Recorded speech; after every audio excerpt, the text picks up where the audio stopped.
한 달이 남았을 때 가장 중요한 스케줄은 저는 당연히 라고 생각을 합니다. 이제 한 달밖에 남지 않았기 때문에 사실 가장 중요한 건 아무리 내가 준비 많이 하고 열심히 노력을 했어도 버리면 대회를 뛸 수가 없잖아요.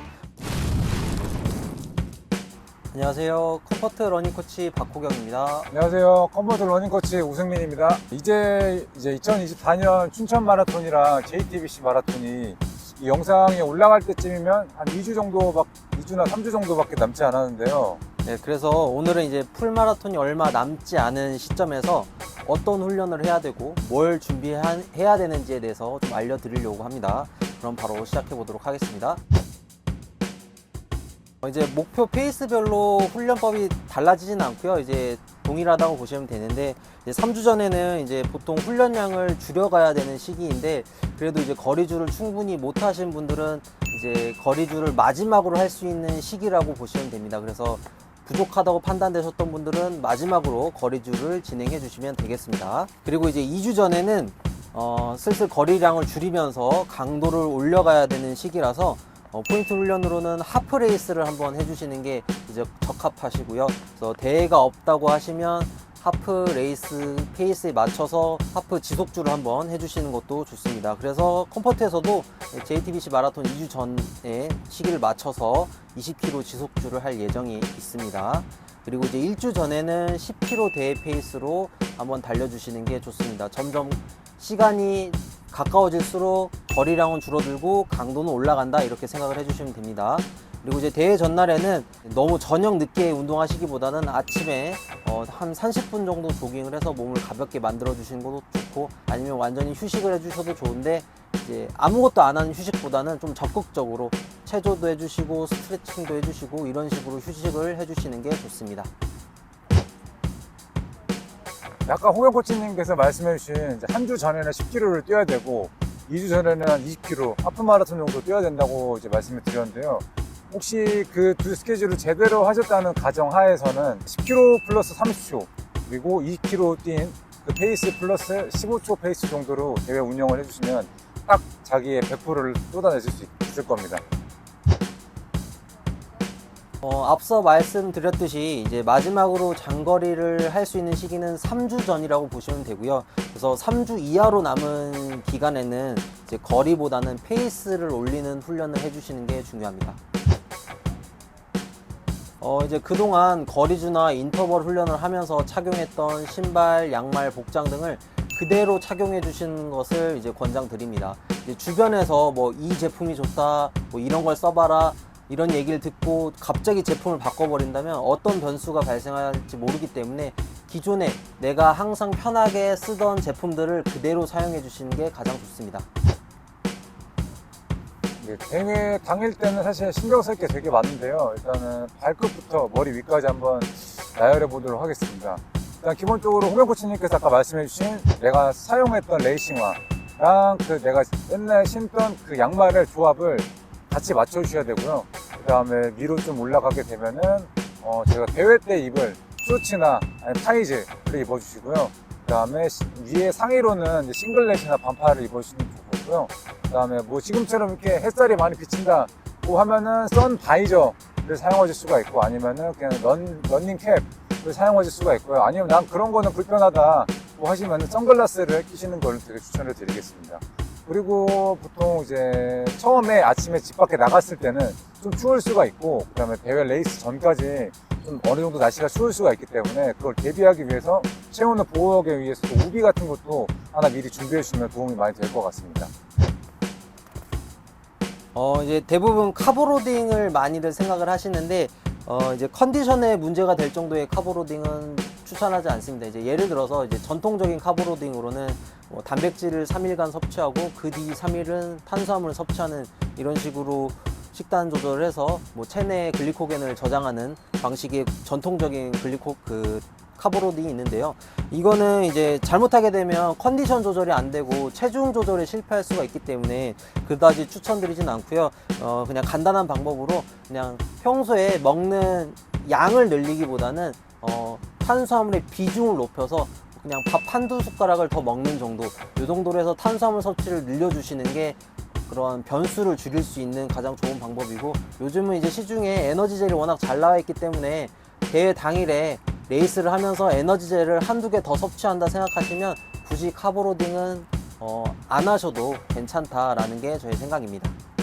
일단 체중은 당연히 가벼울수록 유리합니다. 근데 이제 갑자기 대회가 얼마 안 남았다 그래서 무작정 체중 조절을 한다고 살을 빼버리면 오히려 힘이 떨어질 수가 있기 때문에 그러한 무리한 식이요법은 추천드리지 않고요.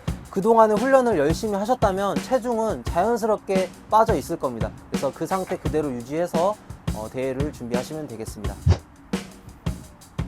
수면은 제가 꼭 중요하게 생각하는 거는 기본적으로 당일날 전날에는 낮잠을 자지 않는 걸 추천드려요. 왜냐면 다음날에 대회라고 좀 잠자리가 뒤숭숭할 수가 있거든요. 그래서 좀 오히려 숙면에 낮잠을 자게 되면 늦게 또 주무실 수가 있어요.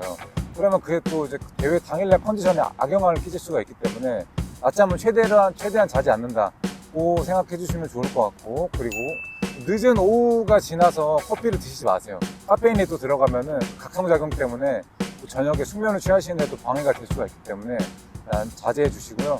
그 다음에 저 같은 경우는 귀 이어플러그랑 안대를 꼭 차고 자거든요.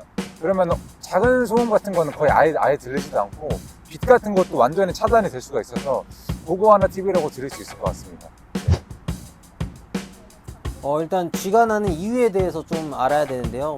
이유는 다양하지만 대표적으로 첫 번째로는 이제 훈련이 부족해서 이제 근육이 지쳤을 때, 혹은 이제 오버페이스를 해서 근육이 과도하게 사용됐을 때 쥐가 나는데요. 사실 이렇게 쥐가 나버리면 이런 상황들은 컨트롤할 수가 있는 요인이 아니기 때문에 최대한 스트레칭을 통해서 쥐가 난 것을 해결을 해 주시고 다시 달려 주셔야 되겠지만, 이미 한번 쥐가 났다라는 건 다시 또 쥐가 날 수 있는 가능성이 높기 때문에 그 전에 준비를 잘 해주시는 게 가장 중요합니다. 그리고 이제 두 번째 요인으로는 수분 부족과 전해질 부족이 있을 수 있는데요. 이제 수분 부족, 전해질 부족 같은 경우는 애초에 그런 상황이 만들어지지 않게 목이 마르지 않더라도 급수대에 비치되어 있는 물을 꼭 급수대에 들려서 마셔주셔야 됩니다. 우리가 목이 마르지 않다 그래서 물을 안 마시게 되면 그 순간으로 인해서 탈수 증상으로 이어질 수가 있기 때문에 목이 마르지 않더라도 항상 급수를 신경 써주시는 것을 추천드리겠습니다. 물집이라는 것은 결국에는 레이싱을 하는데 필요치 않은 외상이 발생한다는 거거든요. 그래서 그런 걸 한번 예방할 수 있는 것들이 어떤 것이 있냐면, 일단은 기본적으로 아까 말씀을 드렸던 저희가 기존에 사용했던 신발 제품을 사용하고 거기에 맞는 양말을 또 신어주시는 게 좋습니다. 새 거를 도전하시다가 괜히 쓸릴 수가 있고요. 그 다음에 신발을 이제 잘 묶어주시는 게 중요해요, 사실. 그럼 뒤까지 꾹 이제 빼서 발을 뒤쪽으로 완전히 밀착을 시켜준 다음에 아래부터 하나하나씩 정확하게 신발을 끈을 제대로 묶어주시는 게 또 중요합니다. 왜냐하면 그 부분이 있어야지만이 발이 안에서 놀지 않고 완벽하게 밀착이 되기 때문에 그 부분도 생각보다 중요합니다. 신발끈을 어떻게 묶어야 되는지 어떻게 보면 정말 기본적이면서도 저는 좀 중요하다고 생각이 드는데요. 일단 기본적으로 뒤를 최대한 발을 눌러주세요. 이렇게 해주시면 신발에 발이 뒤쪽으로 최대한 밀착이 돼 있을 상태잖아요, 지금. 그래서 그 포지션에 두고 앞에서부터 강하게 묶는 거예요. 강하게, 2개를 강하게 묶어주시고요. 한 3개까지도 좀 강하게 묶어주시면 좋습니다. 그 다음에는 이 발등이 닿는 부분 있죠. 발등이 닿는 부분은 너무 강하게 묶지 마세요. 왜냐면은 이 발등 쪽에 올라오면 올라올수록 발목이 그래도 어느 정도 좀 유연하게 돌아갈 수 있는 공간을 좀 만들어 주셔야 돼요. 그쵸? 이게 발목까지 완전히 텐션을 다 잡아버리면 발목에 텐션이 너무 많이 가있기 때문에 통증이 발생할 수가 있단 말이에요. 그래서 여기 위에 부분 같은 경우는 살짝 여기 밑에서 텐션을 줬을 때보다 좀 더 느슨하게 진행해 주시면 좋겠다고 보시면 되고, 그래서 그렇게만 텐션을 주시고 또 묶는 거예요. 묶어서 여기 위에 묶는 거는 자기 마음대로 묶어주시면 돼요. 저 같은 경우는 2번 묶습니다. 왜냐면 풀러질 수도 있잖아요. 그래서 1번 묶고 2번 묶고 나머지 끈 처리는 안에 넣어주고, 이렇게 해서 신발을 묶는데요. 이렇게 해주셔야지 이 발이 착지를 하면서 앞쪽으로 밀리지가 않아요. 밀리는 건 방지가 되겠죠.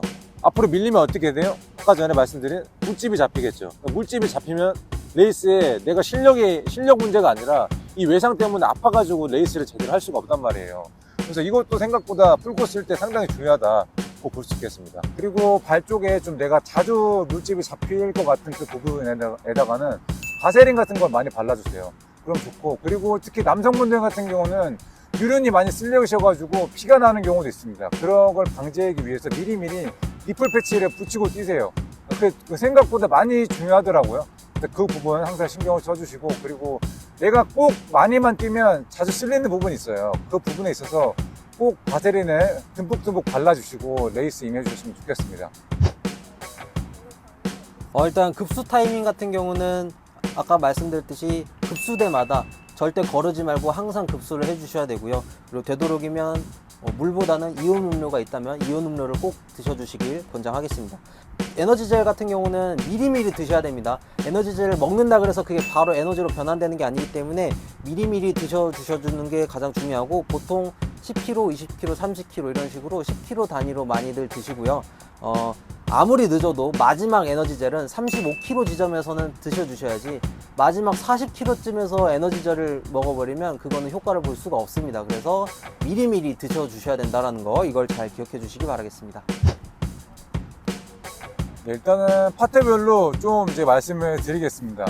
일단 대소변을 잘 해결해 주는 게 생각보다 많이 중요합니다. 특히 풀코스 같은 긴 레이스에서는 혹시라도 대소변을 보게 되면은 설사라든지 그런 것도 발생하게 돼버리면은 진짜 그 레이스 당일 망치는 거거든요. 그렇기 때문에 일단 전날에 식사를 최대한 깨끗하게 잘 해주시는 걸 기본 원칙으로 해주시고, 화장실 같은 경우는 집에서 웬만하면 보고 가시는 걸 추천해 드리겠고, 그렇게 만약에 내가 신호가 안 온다고 하면은 환승역이나 전 역에서 미리 한번 봐주시는 게 좋아요. 왜냐면은 메이저 저기 대회 있잖아요. 저희 이제 춘마가나 제마 같은 경우는 사람이 너무 길어요. 이게 화장실 근처에가. 그러면 진짜 이게 좀 멘탈적으로 좀 불안할 수가 있거든요. 대회를 준비하는 과정에서. 그래서 꼭 그렇게 해주시는 걸 정말 추천을 드리겠고요. 그 다음에 아침 식사 같은 경우는 말씀드린 대로 최대한 정제 탄수화물을 덜 먹는 거 저는 추천을 드려요. 웬만하면 깨끗한 음식들을 위주로 드셔줘야지 속에서 배탈이 나거나 그러지가 않습니다. 그래서 저도 대회에 가까워지면 가까워질수록 저는 좀 깨끗한 음식을 드셔주셔야 된다고 생각을 하고요. 그 다음에 웜업은 저희가 세션에서 했던 것 그대로 가져가시면 되거든요. 일단 일어나셔가지고 저희 동적 스트레칭 해주셔가지고 몸의 가동 범위를 이제 풀어주시고요. 그 다음에 웜업 조깅을 통해서 먼저 체내에 산소를 주입을 하는 거죠. 그리고 드릴 동작을 통해서 좀 더 가동성을 확보해 주신 다음에 마지막 웜업 질주까지 해주시면 좋을 것 같습니다. 그 다음에 레이스가 다 끝나셨을 때는 이제 스트레칭을 해주시면 더 좋아요, 사실. 그래야 또 회복이 또 빨리 되거든요. 아무래도 대회를 끝났다고 그냥 끝내시지 마시고 한 1km 정도만 정말 걷지 않는 페이스로만 뛰어주시고, 그 다음에 아까는 동적 스트레칭을 했다고 했잖아요. 이번에는 정적 스트레칭으로 좀 더 혈액순환을 좀 넣어주시는 거예요. 그런 것까지 작업을 해주시면 완벽한 대회라고 보실 수 있을 것 같습니다. 기본적으로 풀코스는 굉장히 긴 거리를 달리는 이제 대회이기 때문에 웜업 시간을 너무 길게 잡지 않으셔도 괜찮습니다. 그래서 웜업 같은 경우는 그동안 저희가 해왔던 루틴대로 아까 오승민 코치가 말했던 대로 20분 이하의 조깅과 그리고 가벼운 스트레칭들을 접목을 시켜서 너무 길지 않은 시간을 투자해 주시는 게 좋습니다. 일단은 30에서 35km까지는 머리로 뛰고 35km 이후에는 가슴으로 치라는 말이 있거든요. 어떻게 보면 풀코스에서는. 그러니까 30에서 35쯤이 되면 이제 목표 페이스를 최고 기량으로 낼 거면 4점이 오는 거는 피할 수가 없다는 얘기가 될 수가 있어요. 그렇기 때문에 일단은 30에서 35까지는 내가 계획했던 대로만 뛰시고요. 절대 오버 페이스를 하시면 안 돼요. 그리고 이후에는 힘든 거는 다 똑같아요. 저만 힘든 게 아니라고 생각을 해주시고 끝까지 그걸 참아가면서 버틴다고 생각하시면 좋을 것 같습니다. 일단은 풀코스를 끝나고 나서 그 피니시 지점에 갔을 때 내가 얻을 그 성취감에 대해서 다시 한번 생각해 보시면 조금 타점을 이겨내는데 도움이 되시지 않을까 그런 생각을 합니다. 일단 부상은 오버 트레이닝에서 옵니다. 이제 무리한 훈련을 해서 온다는 거죠. 그래서 이제 3주 정도 남은 이 시점에서는 지금 하는 훈련으로 뭔가 결과가 바뀌진 않습니다. 사실 지금까지 해왔던 훈련으로 이미 결과는 정해져 있다고 보시면 돼요. 그렇기 때문에 준비는 거의 다 끝났으니까 지금부터는 컨디션 관리를 어떻게 해주느냐, 이게 가장 중요한 시기니까 너무 무리한 훈련을 피해 주시는 게 좋겠습니다. 대회를 끝난 기점으로 했을 때 한 이틀, 3일 정도는 아예 그냥 푹 쉬어주시고요. 그 다음에 그 이후에 한 주 정도를 전부 다 리커버리 조깅만 해주시는 걸 추천을 드립니다. 또 부종이 빠지는 데 있어서 한 2주 정도 걸린다고 하거든요. 그래서 저는 한 이틀에서 3일 정도는 아예 그냥 오프를 시켜주시고 한 일주일 정도는 정말 천천히 또 다시 몸을 이렇게 동적 회복이라고 하죠. 그걸 좀 진행해 주시면 좋을 것 같습니다. 네, 일단은 한 달이 남았을 때 가장 중요한 스케줄은 저는 당연히 거리주라고 생각을 합니다. 내 본인이 지금까지 한 달 남았을 시점을 봤을 때 거리주가 얼마나 돼 있는지 일단 확인해 보시면 좋을 것 같고, 거기서 만약 내가 어느 정도 돼 있다고 하시면은 너무 이렇게 무리하게 거리주를 하실 필요는 없고, 그리고 내가 안 돼 있으신 분들은 꼭 거리주를 해주셔야 돼요. 그리고 한 3주 정도 남았을 때는 아까 말씀해 주신 것처럼 테이퍼링을 잘 진행하면서 내가 목표했던 그 날짜까지 컨디셔닝을 최대한 높여주시는 걸 추천을 드리겠습니다. 이제 한 달밖에 남지 않았기 때문에 사실 가장 중요한 건 부상 관리입니다. 아무리 내가 준비 많이 하고 열심히 노력을 했어도 부상을 당해버리면 대회를 뛸 수가 없잖아요. 그래서 지금까지 열심히 준비해왔던 것을 이제 토대로 남은 기간 동안은 부상 관리 잘 해가지고 컨디션 조절에 신경 써주시는 게 가장 중요하다고 보시면 될 것 같습니다. 네, 이제 이렇게 마라톤 한 달 전에 어떤 것들을 준비해야 되는지, 그리고 이제 뭐가 중요한지에 대해서 쭉 알려드렸는데요. 이제 말씀해드린 것을 참고해서 나머지 기간 동안 잘 준비하셔가지고 좋은 기록 내시기를 바라겠습니다. 네, 저희 영상에 도움이 되셨으면 구독과 좋아요 부탁드리겠습니다. 감사합니다.